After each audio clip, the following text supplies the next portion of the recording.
Hello बच्चों, आइए देखते हैं हमारा प्रश्न क्या है। हमारा प्रश्न है बच्चों, 0.01 मोल ग्लूकोज विलयन की तुलना में 0.01 मोल MgCl2 विलयन के बच्चों यहाँ पे होगा, ये के होगा, के हिमांक में अवनमन होगा।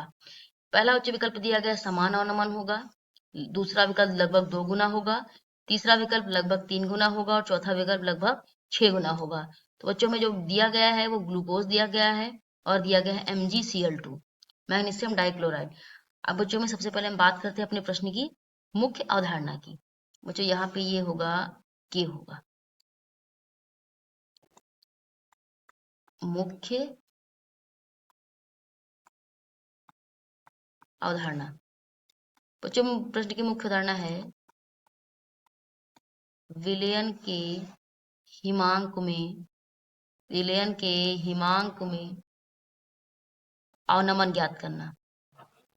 क्या ज्ञात करना बच्चों? अवनमन ज्ञात करना। अब बच्चों में जो यौगिक दिए गए हैं, पहला हमें क्या दिया गया है? ग्लूकोज दिया गया है। पहला क्या दिया गया है बच्चों में? ग्लूकोज दिया गया है। और दूसरा बच्चों में क्या दिया गया है? MgCl2। और इनके लिए जो मान दिया गया है बच्चों, इन दोनों के लिए वो क्या है? ग्लूकोज के लिए बच्चों मान दिया गया है 0.01 मोल, और बच्चों जो इसके लिए दिया गया MgCl2, इसके लिए 0.01 मोल दिया गया। अब बच्चों को पता है जो एक फॉर्मूला हमारा जो होता है, वन हाफ फैक्टर हम लोग लेते हैं जब डेल्टा टी एफ बराबर, जब हिमांक में अवनमन, तो बच्चों होता है क्या? आई वन हाफ जो गुणांक होता है हमारा के एफ एम। अब बच्चों के एफ जो होता है यहाँ पे, के एफ हमारा क्या है? वो है बच्चों विलायक में। अब देखिए आगे, ये बच्चों जो MgCl2 है, जब हम MgCl2 को बच्चों तोड़ते हैं, ये MgCl2 को हम तोड़ रहे हैं तो ये किस में टूट रहा है? ये आयंस में टूट रहा है, यानी आयनित हो रहा है। Mg+2 में, Cl माइनस में, 2Cl माइनस। लेकिन अब बच्चों हम ग्लूकोज की अगर बात करें, अगर जो हमारा ग्लूकोज है वो क्या हो रहा है? वो जल के साथ एक विलायक है बच्चों, तो जिसमें हमने जल विलायक में क्या लिया है, समझ लीजिए बच्चों, जल लिया है ये। अंत क्योंकि हमारा दोनों के जब जल के साथ यानी विलायक के साथ जब अभिक्रिया करा रहे हैं, तो विलायक के रूप में हमने जल लिया है। तो इसके साथ जब MgCl की रिएक्शन करवाते हैं बच्चों, अभिक्रिया, तो आयनित हो जा रहा है। लेकिन जब ग्लूकोज की अभिक्रिया करा रहे हैं तो ये आयनित नहीं हो रहा है। क्यों बच्चों नहीं हो रहा है? क्योंकि जो ग्लूकोज है वो एक कार्बनिक यौगिक है और जल एक ध्रुवीय विलायक है, तो इसीलिए क्या होता है, ये अपने आणविक रूप में ही रहता है, आयनित नहीं होगा। यहाँ पे क्या होता है? आयनित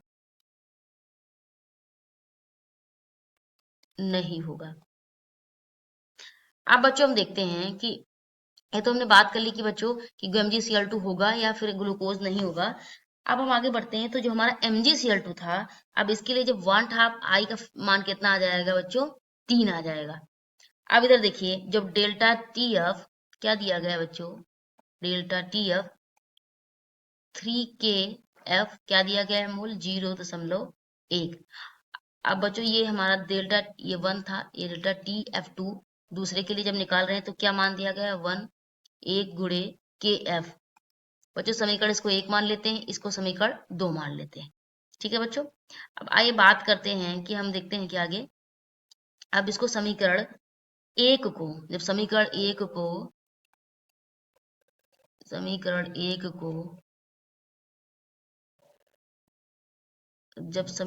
को समीकरण 2 से जब भाग करते हैं बच्चों,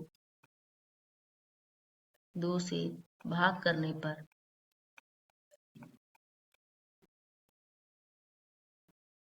अब क्या आ रहा है बच्चों? हमारा आ जाएगा डेल्टा TF1 बटे डेल्टा TF2 बराबर क्या दिया गया है हमारा? 3 KF गुणे 0.1। फिर बच्चों दिया गया है 1 गुणे KF गुणे 0.1। बच्चों यहाँ पर भी होगा ये 0.1, क्योंकि दोनों का मान दिया गया है। अब बच्चों जब हम इसको हल करते हैं तो हमारा ये 0.1 से 0.1 कैंसिल हो जाएगा, के एफ से बच्चों के एफ कैंसिल हो जाएगा। जो हमारा जो उत्तर आएगा बच्चों क्या होगा? डेल्टा TF1 बराबर 3 डेल्टा 3 डेल्टा F2, ये बच्चों हमारा क्या आया। तो देखिए बच्चों, हम कह सकते हैं कि जो हमारा ये 0.1 मोल ग्लूकोज विलयन की तुलना में 0.1 मोल MgCl2 विलयन के हिमांक में लगभग 3 गुना क्या होगा बच्चों, लगभग 3 गुना अवनमन होगा। ये भी उत्तर गलत है, ये भी ऑप्शन हमारा बच्चों गलत है, और ये भी जो सही ऑप्शन है हमारा विकल्प वो क्या है, सी है, लगभग 3 गुना होगा। तो आशा करते हैं बच्चों प्रश्न का उत्तर समझ आया होगा। धन्यवाद।